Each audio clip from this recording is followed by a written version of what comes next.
Hulk, তোমাকে চাকরি থেকে বরখাস্ত করা হলো। আজ থেকে তুমি এই অফিসে আসতে পারবে না।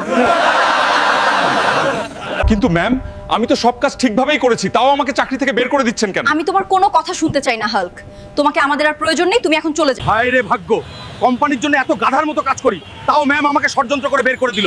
আজকে যারা আমার উপর অন্যায় করেছে তাদের আমি রাস্তায় এনেই ছাড়বো। তুই এসেছিস বাবা, তোকে এমন দেখাচ্ছে কেন? মা, এত কষ্ট করার পরও আমার চাকরিটা চলে গেছে। মা, এখন আমাদের কি হবে? কোম্পানির জন্য এত খাটলাম, তাও আমাকে বের করে দিল। সবকিছু ঠিক হয়ে যাবে বাবা, তুই এখন একটু ধৈর্য ধর।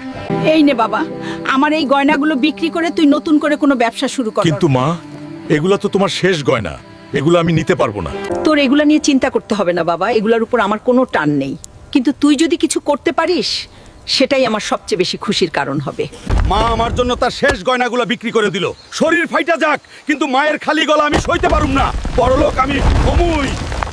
যাই, এখন এই লাল চন্দনগুলো বাজারে বিক্রি করে আসি। আমাকে আমার ভাগ্য পরিবর্তন করতেই হবে। আর তোমরা যদি চাও আমি সবার মুখে উচিত জবাব দেই, তাহলে চ্যানেলটা সাবস্ক্রাইব করে পাশে থাকো। এই নে হাল্ক, এই পুরো টাকার বান্ডিল তোর। তুই যদি এইভাবে কাঠ বিক্রি করিস, তাহলে তুই তাড়াতাড়ি অনেক কোটিপতি হয়ে যাবি। জি চাচা, তা তো আমাকে হতেই হবে।